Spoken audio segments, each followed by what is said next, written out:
Hello दोस्तों, स्वागत है आप सबका फिर से अपने चैनल स्टडी विद सीमा पर। अगर आप लोगों ने अभी तक चैनल को सब्सक्राइब नहीं किया है और बेल आइकन को प्रेस नहीं किया है तो अभी बेल आइकन को प्रेस करिए।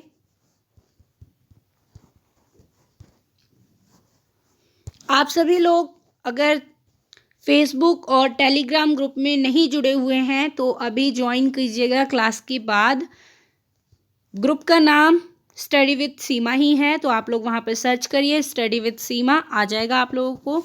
और मैं कमेंट बॉक्स में पिन भी कर दूँगी इनका लिंक, तो वहाँ से भी आप लोग ज्वाइन कर सकते हैं। अगर आप लोगों ने प्लेलिस्ट को चेकआउट नहीं किया है तो आज ही प्लेलिस्ट को चेकआउट कीजिए और देखिए। आज के इस वीडियो में हम लोग कुछ इंपॉर्टेंट क्वेश्चंस को करेंगे जो कि आने वाले एग्ज़ाम के लिए इम्पॉर्टेंट है, तो लास्ट तक वीडियो में बने रहें और पार्टिसिपेट ज़रूर करें। लाइव चैट में आप लोग आंसर देने का प्रयास करें और लास्ट में आपको बताना है कि आपके 10 में से कितने मार्क्स आए हैं और आपको अपना फीडबैक भी शेयर करना है। तो चलते हैं आज के फर्स्ट क्वेश्चन की ओर। फर्स्ट क्वेश्चन है आपके सामने, principle of economics, a textbook of political economy was written by. इनमें से एक किसने प्रिंसिपल ऑफ इकोनॉमिक्स पुस्तक लिखी है, आपको ये बताना है। और आपकी ऑप्शन है एल्फ्रेड मार्शल, ऑप्शन बी है जे.एस. मिल, ऑप्शन सी है कार्ल मार्क्स और ऑप्शन डी है लेनिन। आप सभी के पास है 5 सेकंड का टाइम, तो जल्दी जल्दी कमेंट बॉक्स में आंसर दीजिए आप लोग।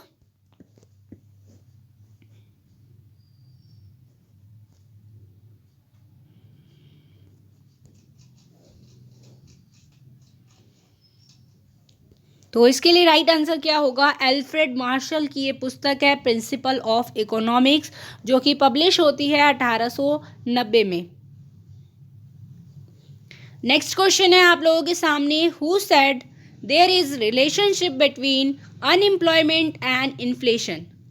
इनमें से किसने कहा है कि बेरोजगारी और मुद्रास्फीति के बीच संबंध है? और आपके ऑप्शन है Milton Friedman, Margaret Thatcher, John Maynard Keynes या फिर कार्ल मार्क्स। तो क्या है इसके लिए राइट आंसर? जल्दी जल्दी कमेंट बॉक्स में आंसर कीजिए आप लोग। वीडियो में लास्ट तक बने रहे क्योंकि बहुत ही इंपॉर्टेंट क्वेश्चंस है जो आने वाले एग्जाम के लिए इंपॉर्टेंट है। और लास्ट में है आपके लिए क्वेश्चन फॉर यू, जिसका आंसर आप लोग कमेंट बॉक्स में करेंगे। तो राइट आंसर इसके लिए क्या है? जॉन मिनार्ड कीन्स ने ये कहा है कि अनएम्प्लॉयमेंट और इन्फ्लेशन यानी बेरोजगारी और मुद्रास्फीति के बीच संबंध है। तो जॉन मिनार्ड कीन्स ने ये कहा है। नेक्स्ट क्वेश्चन है आपके सामने, the 10th schedule of the constitution of India deals with. संविधान की 10वीं अनुसूची इनमें से किससे संबंधित है? द नेशनल फ्लैग, राष्ट्रीय तिरंगे से, the administration of union territories, संघ शासित प्रदेशों के प्रशासन से, disqualification on grounds of defection, दल बदल के आधार पर अयोग्यता से, या फिर प्रिविलेजेस ऑफ माइनॉरिटीज अल्पसंख्यकों के विशेषाधिकार से। तो क्या है इसके लिए राइट आंसर? जल्दी जल्दी आंसर कीजिए आप लोग।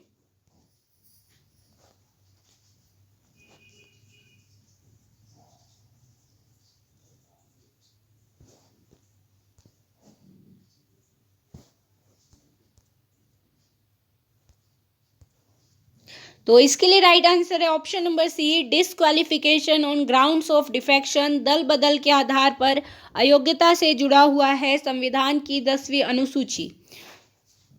10th शेड्यूल ऑफ कॉन्स्टिट्यूशन किससे जुड़ा हुआ है? Disqualification on grounds of anti defection.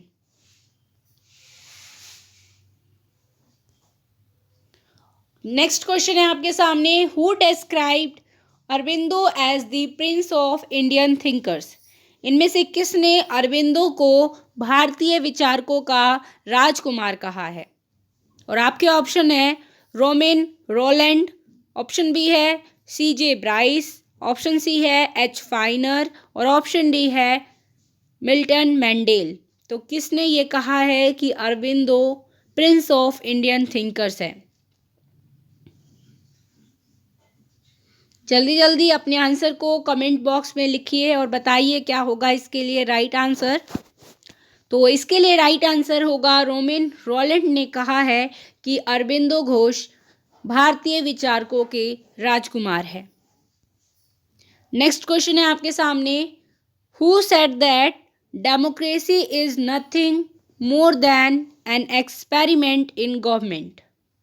इनमें से किसने कहा है कि लोकतंत्र सरकार में एक प्रयोग से अधिक कुछ भी नहीं है। और आपके ऑप्शन है Lord Cornwallis, Lord Bentinck, Lord Ripon या फिर जेम्स रसेल लोवेल। तो 5 सेकंड का आप लोगों के सामने टाइम है। तो क्या है इसके लिए right answer? James Russell Lowell का ये कथन है कि लोकतंत्र सरकार में एक प्रयोग से अधिक कुछ भी नहीं है।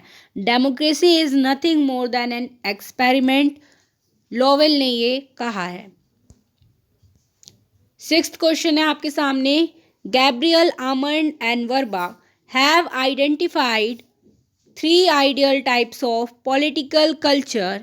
In regard to that, which one of the following is not correct in given list? Gabriel almond और सिडनी बर्बा ने राजनीतिक संस्कृति के 3 आदर्श प्रकार बताए हैं। इस संदर्भ में इनमें से कौन सा सही नहीं है? सिंपल शब्दों में कहें तो ये क्वेश्चन ये पूछ रहा है कि राजनीतिक संस्कृति के जो 3 आदर्श बताए गए हैं गैब्रियल आमंड और सिडनी बर्बा द्वारा, इनमें से कौन सा वो नहीं है जिसकी चर्चा गैब्रियल आमंड और सिडनी बर्बा में नहीं की है। 3 की चर्चा की है और एक ऐसा है जिसकी चर्चा नहीं की है, वही ऑप्शन आपका राइट आंसर होगा। तो आपके सामने ऑप्शन है पार्टिसिपेंट पॉलिटिकल कल्चर, सहभागी राजनीतिक संस्कृति, पैरोकियल पॉलिटिकल कल्चर, संकीर्ण राजनीतिक संस्कृति, इंडस्ट्रियल पॉलिटिकल कल्चर, औद्योगिक राजनीतिक संस्कृति या फिर सब्जेक्ट पॉलिटिकल कल्चर, अधीन राजनीतिक संस्कृति। तो क्या है इसके लिए राइट आंसर? जल्दी से अपने कमेंट बॉक्स में आंसर को करिए। गलत सही जो आंसर आपको लग रहा है वो लिखिए और देखिए, क्योंकि जब आप गलती करते हैं तो वो क्वेश्चन आप कभी नहीं भूलते हैं। तो इसके लिए राइट आंसर क्या होगा? Option number C, industrial political culture, औद्योगिक राजनीतिक संस्कृति की चर्चा आमंड और वर्बा ने नहीं की है। राजनीतिक संस्कृति के 3 आदर्श प्रकार क्या बताए हैं सिडनी बर्बा और आमंड ने? Participant political culture, parochial political culture और सब्जेक्ट पॉलिटिकल कल्चर। सहभागी, संकीर्ण और अधीन राजनीतिक संस्कृति की इन्होंने चर्चा की है। औद्योगिक राजनीतिक संस्कृति की चर्चा नहीं की है। तो right answer option number C. Next question है, in political science the game theory is used to study on. राजनीतिक विज्ञान में खेल सिद्धांत का प्रयोग किसके अध्ययन के लिए किया जाता है? आपके ऑप्शन है issues of peace and conflict, शांति और संघर्ष से जुड़े हुए मुद्दों के लिए। ऑप्शन बी है कोऑपरेशन अमंग नेशन इंस्टीट्यूशन, राष्ट्रों की संस्थाओं के बीच सहयोग के लिए। ऑप्शन सी है international balance of power and division of labour, अंतर्राष्ट्रीय शक्ति संतुलन और श्रम विभाजन के लिए। और ऑप्शन डी है problems of international relations and diplomacy, अंतर्राष्ट्रीय संबंध की समस्याओं और कूटनीति के लिए। तो गेम थ्योरी यानी खेल सिद्धांत का प्रयोग राजनीतिक विज्ञान में किसके अध्ययन के लिए किया जाता है? आपको ये कमेंट बॉक्स में बताना है इसका आंसर क्या है। लाइव चैट में जल्दी जल्दी आंसर कीजिए। अगर आपने अभी तक बेल आइकन को प्रेस नहीं किया है तो आज ही करिए, ताकि आपको प्रीमियर सेशन का नोटिफिकेशन टाइम पे मिल सके और आप उसी समय उसे ज्वाइन कर सके और लाइव चैट में आंसर दे सके। तो इसके लिए राइट आंसर क्या होगा? Option number D, problems of international relation and diplomacy, अंतर्राष्ट्रीय संबंध की समस्याओं और कूटनीति के लिए खेल सिद्धांत का प्रयोग किया जाता है। नेक्स्ट क्वेश्चन है, who of the following was a leading exponent of political communication. इनमें से कौन राजनीतिक संचार के मुख्य समर्थक हैं? और आपके ऑप्शन हैं Karl Deutsch, Morton Kaplan, Michael Rush या फिर आमंड एन पावल। तो इनमें से कौन पॉलिटिकल कम्युनिकेशन से जुड़े हुए हैं, आपको ये बताना है। अगर आपने टारगेट वीडियो की सीरीज़ को नहीं देखा है तो आज ही प्लेलिस्ट में जाकर सभी 15 वीडियो को देखिए। बहुत ही इंपॉर्टेंट क्वेश्चंस को उसमें शामिल किया गया है, तो आज ही देखिए। तो इसके लिए राइट आंसर होगा कार्ल ड्यूच। कार्ल ड्यूच जुड़े हुए हैं आपके राजनीतिक संचार यानी पॉलिटिकल कम्युनिकेशन से। 9th क्वेश्चन है who said revolution as a rapid, fundamental and violent domestic change in the dominant values and myths of a society। इनमें से किसने कहा है कि क्रांति समाज के प्रमुख मूल्यों, मिथ में तीव्र, मौलिक और घरेलू परिवर्तन है? तो आपके ऑप्शन है मूरे, कोहेन, सैमुअल हंटिंगटन या फिर फ्रांसिस फुकुयामा। तो किसने कहा है कि क्रांति समाज के प्रमुख मूल्यों, मिथ में तीव्र, मौलिक और घरेलू परिवर्तन है? तो जल्दी से अपने आंसर को लिखिए और लास्ट में ज़रूर फीडबैक शेयर कीजिए और अपने मार्क्स को शेयर कीजिए। तो इसके लिए राइट आंसर है सैमुअल हंटिंगटन ने ये कहा है कि revolution as a rapid, fundamental and violent domestic change in the dominant values and myths of society. आज की वीडियो का लास्ट क्वेश्चन है और इसके बाद है आपके सामने क्वेश्चन फॉर यू, जिसका आंसर आपको देना है कमेंट बॉक्स में। 10th क्वेश्चन है the most powerful second chamber in the world is. विश्व का सबसे शक्तिशाली दूसरा चैम्बर कौन सा है, आपको ये बताना है।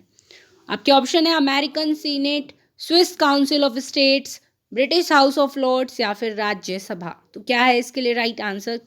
कौन सा है विश्व का सबसे शक्तिशाली दूसरा चैम्बर?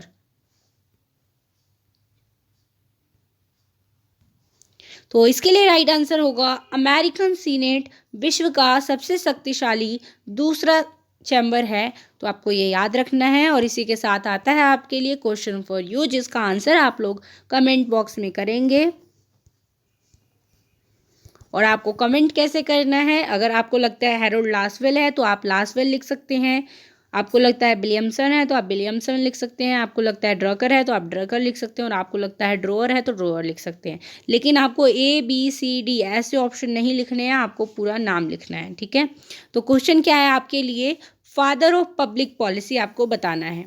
लोक नीति के जनक कौन है, आपको ये बताना है। तो आज ही आप लोग कमेंट बॉक्स में आंसर करेंगे, वीडियो को देखते ही अभी करिए यहाँ पर कमेंट बॉक्स में आंसर नीचे जो भी आपको आंसर लग रहा है, ठीक है। तो फादर ऑफ पब्लिक पॉलिसी, लोक नीति के जनक कौन है, आप लोग जरूर बताइएगा और अपने फीडबैक को आप लोग शेयर कर सकते हैं। आई होप ये सभी क्वेश्चन आपके आने वाले एग्जाम के लिए हेल्पफुल रहे। इसी आशा के साथ आज के लिए इतना ही, फिर मिलेंगे नेक्स्ट वीडियो में। Thanks for watching.